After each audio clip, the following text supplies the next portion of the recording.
ஆண்டவராகிய இயேசு கிறிஸ்துவின் நாமத்தினால இந்த வியாழக்கிழமை காலையில் உங்களை சந்திப்பதில் ரொம்ப சந்தோஷமாக இருங்க. மறுபடியும் உங்களுக்கு சொல்கிறேன், சந்தோஷமாக இருப்பது தான் நம்முடைய பலன்.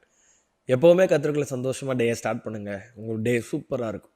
சரி, இந்த நாள் என்ன பார்க்க போகிறோம், யார் கூட கம்பேர் பண்ண போகிறோம் அப்படின்னா 119வது சங்கீதத்துடைய 100வது வசனம் இப்படியாய் சொல்லுகிறது, உம்முடைய கட்டளைகளை நான் கை கொண்டிருக்கிறபடியால் முதியோர்களை பார்க்கிலும் ஞானம் உள்ளவனாக இருக்கிறேன். இன்னைக்கு நிறைய பேர் நம்மளை பார்த்து முட்டாள் அப்படின்னு கூப்பிடுவாங்க. நிறைய பேருக்கு நம்மளை முட்டாள்னு கூப்பிட்டா நமக்கு நிறைய பேருக்கு பிடிக்காது.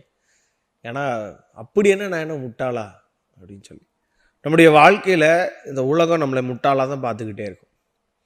அதான் சங்கீதக்காரன் இங்கே அழகாக சொல்கிறாரு, இருக்கிறதுலே ஞானம் உள்ளவர்கள் யாருன்னா முதியோர்கள் தான். அவங்களுக்கு நல்ல அனுபவம் இருக்குது, நல்ல எக்ஸ்பீரியன்ஸ் இருக்குது, நிறைய காரியங்கள் லைஃப்பில் நிறைய அடிபட்டு நிறைய காரியங்கள் லேர்ன் பண்ணியிருப்பாங்க. அங்கே அழகாக சொல்கிறாரு, உம்முடைய கட்டளைகளை நான் கை கொள்ளுகிறபடியால் முதியோர்களை பார்க்கலும் நான் ஞானம் உள்ளவன். நான் இந்த உலகம் உங்களை முட்டாள்னே பேசிக்கிட்டே இருக்கலாம், உங்களுக்கு ஒன்றும் தெரியாது, உனக்கு என்னத்தை தெரியும் அப்படின்னு சொல்லி இந்த உலகம் உங்களை பார்த்து பேசுவோம். இன்னைக்கு உனக்கு ஒன்றும் தெரியாதுன்னு நம்மளை மட்டம் தட்டிக்கிட்டே தான் இருப்பாங்க. இந்த உலகம் அப்படி தாங்க.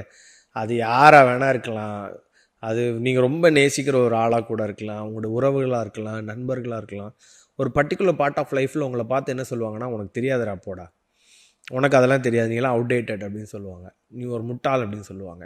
இந்த உலகம் உங்களை முட்டாள்னு சொல்ல ஒன்று மட்டும் நான் நினச்சிக்கிறேங்க, இந்த உலகம் என்னை முட்டாள்னு சொல்லுது, ஆனால் அவனுக்குள்ளே என்ன இல்லைன்னா ஆண்டவருடைய கட்டளைகள் இல்லை. நான் அவருடைய கட்டளைகளின்படி நடக்கிறவன், அவருடைய கற்பனைகளை கை கொள்ளுகிறவன். நான் அவருடைய வேதத்தை வாசித்து அவர் எனக்கு என்ன ஆலோசனை தராரோ அதன்படி நடக்கிறவன்னா, அதனால் என்னை அவன் முட்டான்னு சொல்கிறனால நான் முட்டாள் ஆகிற போகிற கிடையாது இல்லையா?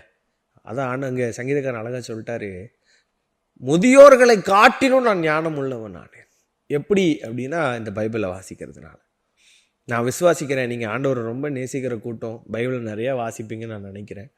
உங்களை பார்த்து ஒருத்தன் முட்டாள் அப்படின்னு சொன்னால் அவன் தான் முட்டாள். கவலையே படாதீங்க. உங்களை அறிவு கட்டவன் சொல்கிறாங்களா, உங்களை முட்டாள்னு சொல்கிறாங்களா, எதை பற்றியும் யோசிக்காதீங்க. உங்களுக்கு ஒன்றும் தெரியாதுன்னு சொல்கிறாங்களா, உங்களோட வேலையில் உங்களுக்கு ஒன்றும் தெரியாதவன மாதிரி உங்களை ட்ரீட் பண்ணுறாங்களா, கவலைப்படாதீங்க. நீங்கள் தாங்க இருக்கிறதுல ஞானம் உள்ளவன். உங்களை ப்ரூவ் பண்ண வேண்டிய ஒரு நாள் வரும். உங்களுக்கு இருக்கிற ஞானம் வேறு யார்கிட்டையுமே இருக்காது. மிஷாவேல், அனனியா, அசரியா, தானியேலுக்குள்ளே இருந்த ஞானம் வேறு யாருக்குள்ளேயுமே இல்லை. அவங்களாம் என்ன நினச்சிருப்பாங்க நீங்கள் நினைக்கிறீங்க? ராஜா சாப்பாடுனால நல்லா சாப்பிட்டு நல்லா புஷ்டியாக வளர்ந்து அவங்கள விட இவங்களுக்கு ஞானம் அதிகமாக இருந்தது. ஆனால் அவங்களுக்கு இவங்கள பார்த்தா ஏளனமாக தான் இருந்திருக்கும். நாங்கள் ராஜா சாப்பாடு சாப்பிட்றவங்க அப்படி தானே பார்த்துருப்பாங்கல்ல. மற்றவர்களை காட்டிலும் இவர்களை ஏளனமாக தான் நினச்சிருப்பாங்க. ஆனால் அவர்களை காட்டிலும் ஞானத்தில் வல்லவர்களாக ஆண்டவர் அவர்களை மாற்றினார். அதனால் உங்களை இந்த உலகம் முட்டாள்னு சொல்லுதா, உங்களுக்கு ஒன்றும் தெரியாது சொல்லுதா, கவலையே படாதீங்க. ஜெபம் பண்ணிக்கிட்டே இருங்க. ஆண்டவர்கிட்ட சொல்லுங்கள், ஆண்டவரே முதியோர்களை காட்டிலும் என்னை ஞானமுள்ளவனாய் மாற்றினதற்காக ஸ்தோத்திரம்னு அறிக்கை பண்ணி ஜெபம் பண்ணிட்டு இந்த டேயை ஸ்டார்ட் பண்ணுங்களேன். உங்களை போல் ஞானம் உள்ளவர்கள் இந்த உலகத்திலே இருக்க மாட்டாங்க, உங்கள் கூட வேலை செய்கிறவங்களும் இருக்க மாட்டாங்க. அதனால் தைரியமாக கன்ஃபியூஸ் பண்ணி தைரியமாக இந்த டேயை ஸ்டார்ட் பண்ணுங்கள், சந்தோஷமாக ஸ்டார்ட் பண்ணுங்கள்.